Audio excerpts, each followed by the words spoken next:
नावाला पाहिजे म्हणून एक ठाकरे भाड्याने घेतला, नावाला पाहिजे म्हणून एक ठाकरे भाड्याने घेतल्याची टीका नाव न घेता उद्धव ठाकरेंनी राज ठाकरेंवर केली आहे।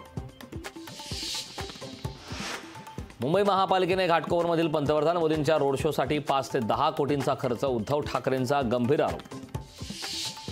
उद्धव ठाकरेंकडून फडणवीसांचा फडतूस असा उल्लेख, मर्यादा पाळा अन्यथा उठाबशा काढाव्या लागतील, भाजपचा ठाकरेंवर पलटवार। भाजपला एकेकाळी संघाची गरज लागायची, पण भाजप आता सक्षम, इंग्रजी वृत्तपत्राला दिलेल्या मुलाखतीत भाजपचे राष्ट्रीय अध्यक्ष जे.पी. नड्डा यांचा मोठा दावा। ममता दीदी इंडिया आघाडीसोबत आहेत, ममता दीदींवरून काँग्रेसमध्येच मतभेद, मल्लिकार्जुन खरगेंनी अधिरंजन चौधरींना फटकारलं। 4 जूनला महाविकास आघाडी विजयाचा गुलाल उधळणार, ठाण्याचा गड शिवसेना राखणार, लोकशाही मराठीला दिलेल्या विशेष मुलाखतीत आदित्य ठाकरेंनी व्यक्त केला विश्वास। आता फक्त पाडा म्हणालो, विधानसभेला नाव घ्यावं लागेल, 4 तारखेला उपोषण करणार म्हणजे करणार, मराठा आरक्षणासाठी मनोज जारंगे यांचा आक्रमक पवित्रा। आदित्य ठाकरेंची ठाण्यातील आनंद आश्रमाला भेट, राज ठाकरेंपाठोपाठ आदित्य ठाकरेंची आनंद आश्रमाला भेट। नाशिकमध्ये शिवसेना उद्धव बाळासाहेब ठाकरे पक्षाच्या पदाधिकाऱ्यांना नोटीस, सत्ताधारी पक्षाच्या दबावानं कारवाई होत असल्याचा पदाधिकाऱ्यांचा आरोप।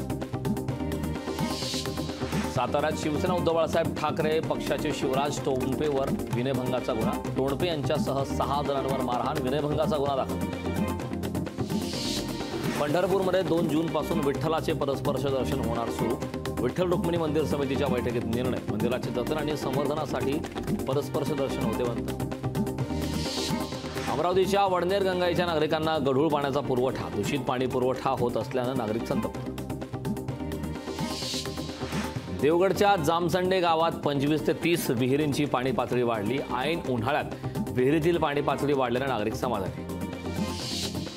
नंदुरबारच्या शहादामध्ये वादळी वाऱ्यासह अवकाळी पावसाचं थैमान, शेतकऱ्यांचं मोठ्या प्रमाणात नुकसान। श्रीरामपूर तालुक्यात वादळी वाऱ्यामुळे पिकांचं नुकसान, बेलापूर येथील शेतकऱ्यांचं 3 लाखांचं नुकसान।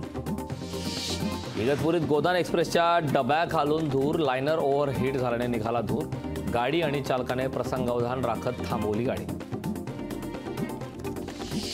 पुण्यातील BJF ज्वेलर्सवर दरोडा, 7 ते 8 जणांच्या टोळक्यानं टाकला दरोडा।